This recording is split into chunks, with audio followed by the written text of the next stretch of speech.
मित्रों आपનું સ્વાગત છે એનવી સાયન્સ એકેડમીમાં। આશા છે કે આપને અમારા વિડીયો ગમતા હશે, તો આ જ રીતે અમારા વિડીયોને લાઈક કરતા રહો, શેર કરતા રહો અને સબસ્ક્રાઈબ કરતા રહો અને બીજા પાસે પણ સબસ્ક્રાઈબ કરાવતા રહો। આજે આપણે જોઈશું ધોરણ 12 વિજ્ઞાન પ્રવાહ પ્રકરણ 1 વિદ્યુત ભારો અને ક્ષેત્રો, તેમાંથી વિદ્યુત ક્ષેત્ર। વિદ્યુત ક્ષેત્ર तो આપણે અત્યાર સુધી કુલમનો નિયમ ભણી ગયા, સંપાતપણાનો સિદ્ધાંત ભણી ગયા અને હવે આગળ આપણે અત્યારે જોવા જઈ રહ્યા છીએ વિદ્યુત ક્ષેત્ર। તો અત્યાર સુધીની જે બધી વાતો હતી તે બધી વાતો ચાર્જની આજુબાજુ હતી, બરાબર છે। તો હવે વિદ્યુત ક્ષેત્ર પણ જે છે તે પણ ચાર્જને રિલેટેડ જ છે। તો માનો અથવા તો ધારો કે આ ઉગમ બિંદુ O છે, જેના પર હું એક ચાર્જ મૂકું છું જેની કિંમત છે Q। હવે અહીંથી A જેટલા અંતર ઉપર તમે બીજો એક ચાર્જ મૂકો છો સ્મોલ q। તો આપણે અત્યાર સુધી આ પ્રકારની થિયરી જોઈ ગયા। તો આમાં શું થતું હતું, તો ભાઈ આને લીધે Q જે છે એટલે કે O પર આવેલો ચાર્જ એ A પર આવેલા ચાર્જ ઉપર કંઈક બળ લગાડશે અને સેમ આ પણ આના ઉપર કંઈક બળ લગાડશે, બરાબર છે। તો એ જ વસ્તુ અહીંયા આપણે ફરીથી જોવાની છે વિદ્યુત ક્ષેત્રમાં। તો આ બે વચ્ચેનો જે સદિશ થશે એ શું થશે, એ થશે આપણો R સદિશ, કારણ કે આપણે R જેટલા અંતર ઉપર આને મૂકીએ છીએ, એટલે કે OA is equal two R। ચલો હવે જો તમારે બળનું સૂત્ર લખવું હોય તો બળનું સૂત્ર તમે શું લખી શકો, તો F is equal to K Q1 Q2 upon R square into r cap. કે ની જગ્યા ઉપર આપણે કિંમત મૂકીએ, therefore F is equal to 1 upon 4 pi epsilon 0 Q1 Q2 upon r square into r cap. આટલે સુધીનું બધું આપણને ખ્યાલ છે, બરાબર છે।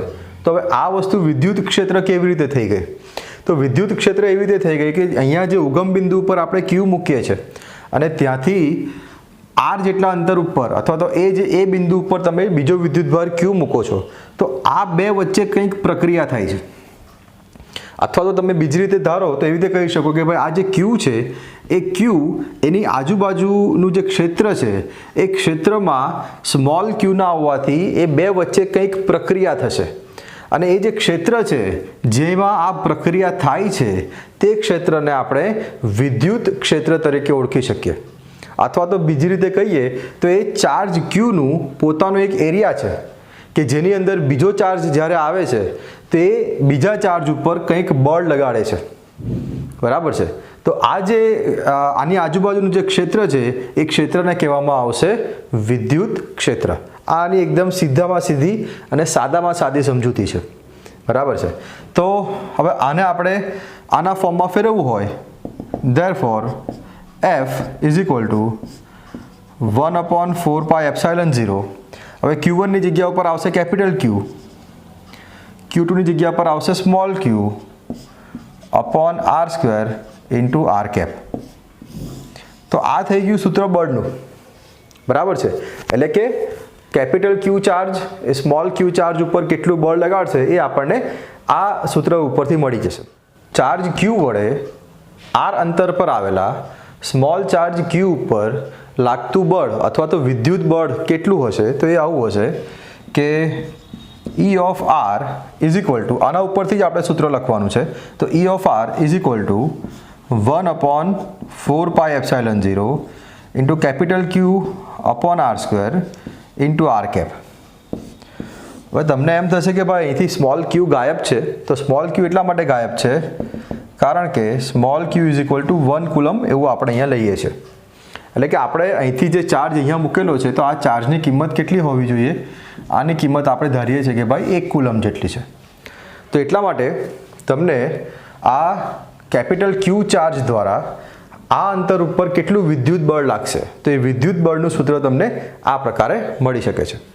એટલે ટૂંકમાં જો આપણે કહીએ તો વિદ્યુત ક્ષેત્ર એ શું છે, તો વિદ્યુત ક્ષેત્ર એ ચાર્જની આજુબાજુ જોવા મળતો એક એવો વિસ્તાર છે કે જે વિસ્તારમાં બીજો કોઈ ચાર્જ મૂકવામાં આવે તો એ બીજા ચાર્જ ઉપર જે મુખ્ય ચાર્જ છે તેના દ્વારા જે બળ લાગે છે, તો એ જે બળ લાગવાની ક્રિયા છે એ જેટલા વિસ્તારમાં થશે એટલા વિસ્તારને જે તે ચાર્જનું વિદ્યુત ક્ષેત્ર તરીકે ઓળખવામાં આવે છે. બરાબર છે. હવે અહીંયા જો આ ચાર્જ ક્યુ આના ઉપર કંઈક બળ લગાડે છે. બરાબર છે. એનો મતલબ શું થયો કે ભાઈ આનું ક્ષેત્ર કેટલું હોવું જોઈએ, એ મિનિમમ આટલું ક્ષેત્ર તો એનું હોવું જ જોઈએ. એટલે અહીંથી મિનિમમ આટલું ક્ષેત્ર તો આનું હશે જ, તો જ આ આની ઉપર બળ લગાડી શકે છે. બરાબર છે. હવે આ ક્ષેત્ર એકચ્યુઅલી આના કરતાં વધારે હશે અને આ ચાર્જ જેમ જેમ અંદર આવશે તેમ તેમ આ જે ઉગમ બિંદુ પર આપેલો આપણો ચાર્જ છે ક્યુ તે આના ઉપર બળ લગાડતો જશે. તો આ પ્રકારે તમને વિદ્યુત ક્ષેત્રની એકદમ સીધામાં સીધી સમજ આપેલી છે. વિદ્યુત ક્ષેત્રની વ્યાખ્યા હવે આપણે જોઈશું. તો વિદ્યુત ક્ષેત્ર એટલે કે કોઈપણ વિદ્યુતભાર કે વિદ્યુતભાર તંત્રની આસપાસના વિસ્તારમાં તેની અસર પ્રવર્તતી હોય તો તે વિસ્તારને વિદ્યુતભાર કે વિદ્યુતભાર તંત્રનું વિદ્યુત ક્ષેત્ર કહે છે. બરાબર છે. એટલે કે કોઈ એક વિદ્યુતભાર અથવા વિદ્યુતભાર તંત્ર, તો આનો મતલબ શું થશે કે ભાઈ એક વિદ્યુતભાર હોય તો એની આજુબાજુ પણ વિદ્યુત ક્ષેત્ર હશે, અથવા તો માનો કે એકથી વધારે વિદ્યુતભાર છે તો આ એકથી વધારે વિદ્યુતભાર હોવાને કારણે પણ આ આખા તંત્રની આજુબાજુ એક અસર પ્રવર્તશે. તો એ જે અસર પ્રવર્તે છે તે અસરને કહેવાશે વિદ્યુત ક્ષેત્ર. હવે આ જે વિદ્યુત ક્ષેત્ર છે તે સદિશ રાશિ છે અને એને કેપિટલ ઈ અને ઉપર એરો, બરાબર છે, એટલે કે વેક્ટર ઈ વડે દર્શાવવામાં આવે છે. હવે આનું સૂત્ર એમ તો આપણે આગળ જોઈ ગયા, ઈ ઓફ આરનું સૂત્ર. તો જુઓ એ સૂત્ર આવું છે કે E of R is equal to 1/4πε0 into q r square into r cap. બરાબર છે. હવે તમે આ સૂત્રને એફના સ્વરૂપમાં લખવું હોય તો કેવી રીતે લખી શકો? બરાબર છે. સો જો હું ઉપર અને નીચે ક્યુ વડે ગુણી કાઢું તો મને એફનું સૂત્ર મળી જશે. બરાબર છે. So is equal to 1/4πε0 into q r square into r cap divide by q. બરાબર છે.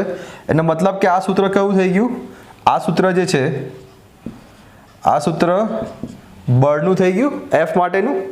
એટલે આપણે આ જે વિદ્યુત ક્ષેત્ર છે તેને આવી રીતે બતાવી શકીએ કે E of R is equal to F R upon Q. તો આ પણ તમારે સૂત્ર યાદ રાખવું પડશે. વિદ્યુત ક્ષેત્ર પછીની બીજી વ્યાખ્યા છે વિદ્યુત ક્ષેત્રની તીવ્રતા. તો હવે વ્યાખ્યા જોઈએ. તો કોઈપણ વિદ્યુતભાર કે તેના તંત્રની આસપાસના વિસ્તારમાં કોઈ બિંદુ પાસે મૂકેલા એકમ ધન વિદ્યુતભાર પર લાગતા વિદ્યુત બળને તે વિદ્યુતભાર તંત્રનું વિદ્યુત ક્ષેત્ર અથવા વિદ્યુત ક્ષેત્રની તીવ્રતા કહે છે, જેનો એકમ ન્યૂટન પર કુલમ અથવા તો વોલ્ટ પર મીટર છે. એટલે આનો મતલબ શું થશે કે માનો કે આ એક વિદ્યુતભાર છે અથવા તો આ વિદ્યુતભારનું તંત્ર છે. બરાબર છે. તો આ વિદ્યુતભાર તંત્રની અસર ક્યાં સુધી પ્રવર્તે છે? બરાબર છે. તો આ માનો કે આની અસર એ આટલા વિસ્તારમાં પ્રવર્તે છે. ધારવા માટે આપણે માની લઈએ છીએ કે ભાઈ આટલા વિસ્તારમાં એની અસર પ્રવર્તે છે. તો એવું નથી કે ભાઈ અહીંયા જે ચાર્જ મૂકેલો હોય તે અહીંયા મૂકેલો હોય, અહીંયા મૂકેલો હોય, અહીંયા મૂકેલો હોય, આ બધા પર એક સરખું બળ નહીં લાગશે, કારણ કે બધામાં અંતર કેવું છે? અંતર અલગ અલગ છે. હા, પણ આ જગ્યા ઉપર જેટલા પણ ચાર્જ મૂકેલા હશે તે બધા ઉપર કેવું બળ લાગશે? એક જ સરખું બળ લાગશે. બરાબર છે. તો એ વસ્તુ તમને અહીંયા આપી છે કે આ જે છે જે બળ લાગે છે અને જે કેટલી ઇન્ટેન્સિટીથી બળ લાગે છે, તો એ જે વસ્તુ છે એને કહેવાશે વિદ્યુત ક્ષેત્રની તીવ્રતા. ફરીથી જોઈએ તો કોઈપણ વિદ્યુતભાર કે તેના તંત્રની આસપાસના વિસ્તારમાં, આ આસપાસનો વિસ્તાર છે, કોઈપણ બિંદુ પાસે મૂકેલા એકમ ધન વિદ્યુતભાર એટલે કે આ જે તમે ચાર્જ મૂકો છો એની કિંમત હશે +1 કુલમ. બરાબર છે. તો એકમ ધન વિદ્યુતભાર પર લાગતા વિદ્યુત બળને તે વિદ્યુતભાર તંત્રનું વિદ્યુત ક્ષેત્ર અથવા વિદ્યુત ક્ષેત્રની તીવ્રતા કહે છે. એટલે કે આ તમે જે ચાર્જ મૂકો છો એ ચાર્જ ઉપર કેટલું બળ લાગે છે, કેટલું ઇલેક્ટ્રિક ફોર્સ લાગે છે, એ ફોર્સ અથવા તો એ જે એરિયા છે એ એરિયાને કહેવાશે આનું એ જે વિસ્તાર છે તે વિસ્તારને કહેવાશે વિદ્યુત ક્ષેત્રની તીવ્રતા. હવે આપણે જોઈશું વિદ્યુત ક્ષેત્ર વિશે કંઈક થોડીક એવી બાબતો કે જે તમને આગળ કામ પણ લાગશે અને તમારે યાદ પણ રાખવાની છે. તો સૌથી પહેલાં જુઓ તો આપણો જે વિદ્યુતભાર હોય છે જેને આપણે ઉગમ બિંદુ ઉપર મૂકીએ છીએ તે છે આપણો ક્યુ વિદ્યુતભાર, અને બીજો વિદ્યુતભાર છે જેને આપણે એ બિંદુ પર મૂકીએ છીએ તે હોય છે સ્મોલ ક્યુ. બરાબર છે. તો આ ક્યુ વિદ્યુતભાર જે છે એ મુખ્ય આપણું જે વિદ્યુત ક્ષેત્ર ઉત્પન્ન કરે છે. આપણે અત્યારે જે ફોકસ કરીએ છીએ તે ક્યુ પર કરીએ છીએ, કેપિટલ ક્યુ પર. તો આ જે વિદ્યુતભાર છે તેને કહેવાશે સ્ત્રોત વિદ્યુતભાર, કારણ કે આ આપણા જે વિદ્યુત ક્ષેત્ર છે તેનો સ્ત્રોત એ કેપિટલ ક્યુ છે, અને આ સ્મોલ ક્યુ જે છે એ સ્મોલ ક્યુને કહેવાશે પરીક્ષણ વિદ્યુતભાર, કારણ કે આને આપણે અલગ અલગ જગ્યા ઉપર મૂકીને ચેક કરીશું કે ભાઈ કેટલું બળ લાગી શકે છે. બરાબર છે. ચલો હવે આપણે આગળ જોયું કે ભાઈ આ જે સ્મોલ ક્યુ હશે તે કેવું હશે, એકમ ધન વીજભાર હશે. હવે એકમ ધન વીજભાર હોય તો માનો કે આ પણ ધન છે ને આ પણ ધન છે, અથવા તો બીજી રીતે વિચારીએ તો ભાઈ આ જે ક્યુ છે એ આ સ્મોલ ક્યુ પર પણ બળ લગાડશે, આ તો આના ઉપર બળ લગાડે જ છે પણ આ આના ઉપર પણ બળ લગાડશે. હવે આ જો બળ વધારે થઈ જાય તો આ જે આપણો સ્ત્રોત વિદ્યુતભાર છે તે પોતાનું સ્થાન છોડવાનો પ્રયત્ન કરશે. હવે આ જો પોતાનું સ્થાન છોડી દેશે તો પછી આપણે જે વિદ્યુત ક્ષેત્રની પરિકલ્પના આગળ જોવાની છે તે આપણી કદાચ પરિકલ્પના ખોટી પડી શકે. બરાબર છે. એટલા માટે આપણે એવું માની લેવાનું છે કે ભાઈ આ જે પરીક્ષણ વિદ્યુતભાર છે એ પરીક્ષણ વિદ્યુતભારનું મૂલ્ય એ ઓછું હોવું જોઈએ અથવા તો એકદમ અવગણી શકાય તેવું હોવું જોઈએ, જેથી કરીને આપણે આની અસર પણ જાણી શકીએ કે ભાઈ આ કેટલું વિદ્યુત ક્ષેત્ર ઉત્પન્ન કરે છે એ પણ આપણને ખબર પડી જાય, અને સાથે સાથે આ પોતાનું સ્થાન પણ છોડે નહીં. બરાબર છે.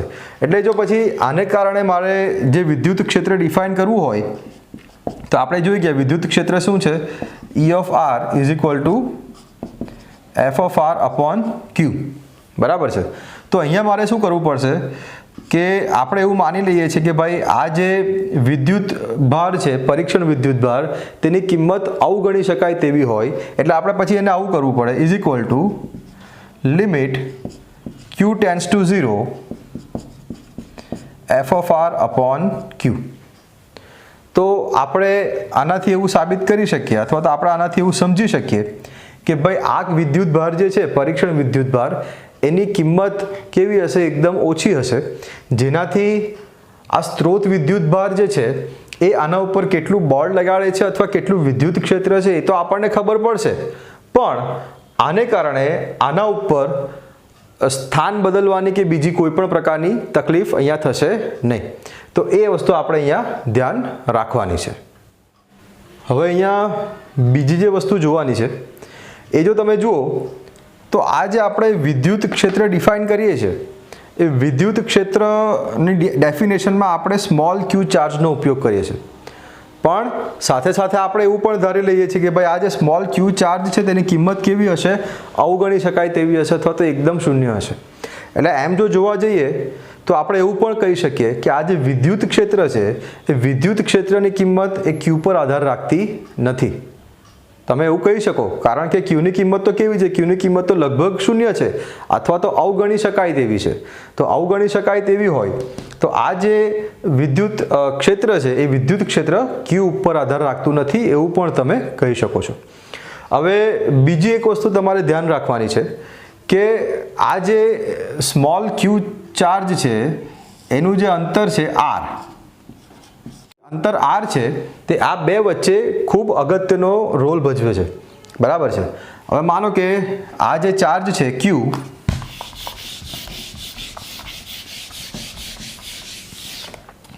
માનો કે આ જે ચાર્જ છે Q, હવે Qનું એક ક્ષેત્ર આપણે ધારી લઈએ કે ભાઈ આટલું ક્ષેત્ર છે એનું. બરાબર છે. તો તમે જો આ Q ક્ષેત્રમાં અહીંયા ચાર્જ મૂકો, અહીંયા ચાર્જ મૂકો અને Q1 નામ આપીએ, Q2 નામ આપીએ, આને Q3 નામ આપીએ, આને Q4 નામ આપીએ, બરાબર છે। તો આ ચારે ચાર જુઓ તો આ ચારે ચારનું અંતર કેવું છે?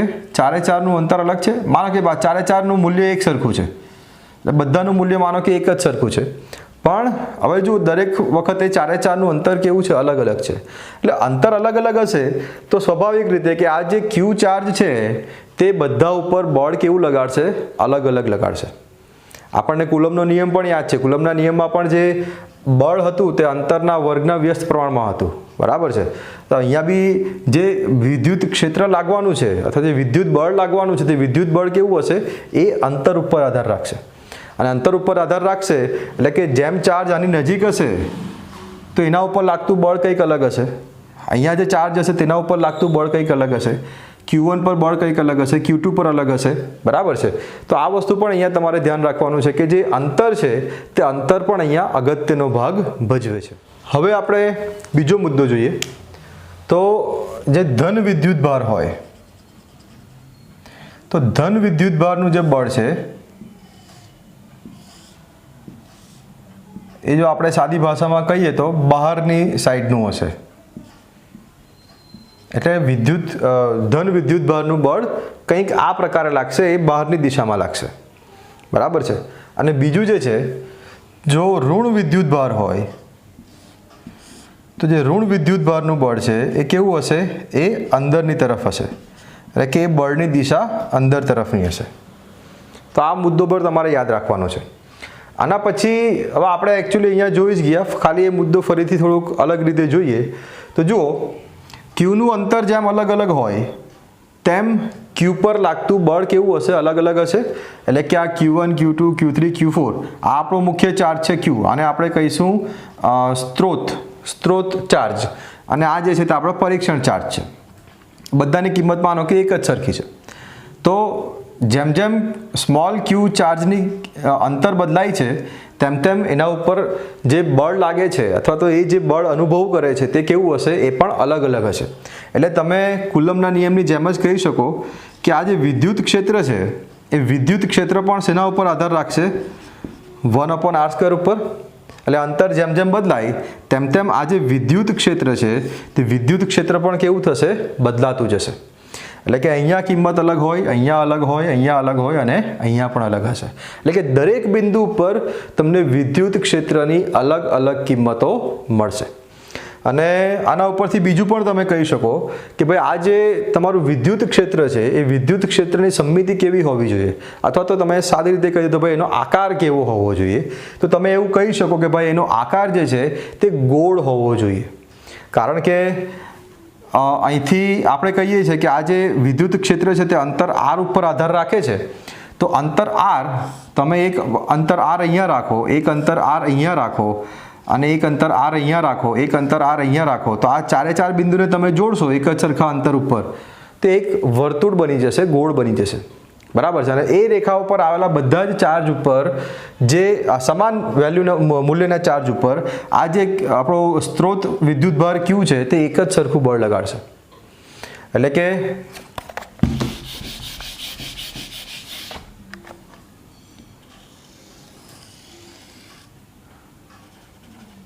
આ Q છે, અહીંયા એક ચાર્જ આવેલો છે Q1, આ Q2 છે, આ Q3 છે, Q4, Q5, Q6, Q7। હવે જો બધા એક જ સરખી જગ્યા પર છે, બધાનું અંતર એક જ સરખું છે, આનું અંતર પણ r છે, આનું અંતર પણ r છે, આ પણ r, r, r, r અને r, બધાનું અંતર કેટલું છે? r જ છે। તો આ બધા ઉપર જે Q દ્વારા લાગતું બળ હશે તે કેવું હશે? વિદ્યુત ક્ષેત્ર જે હશે તે કેવું હશે? એ સરખું હશે, બરાબર છે। એટલે આના ઉપરથી આપણે કહી શકીએ કે ભાઈ જે વિદ્યુત ક્ષેત્ર છે એ એનો આકાર અથવા એની સમમિતિ કેવી હોવી જોઈએ? તેની સમમિતિ જે છે તે ગોળ પ્રકારની અથવા તો ગોળીય પ્રકારની સમમિતિ આની હોવી જોઈએ। તો અહીંયા આપણું વિદ્યુત ક્ષેત્રનો જે બેઝિક આ ટોપિક છે તે આજે પૂરો થાય છે।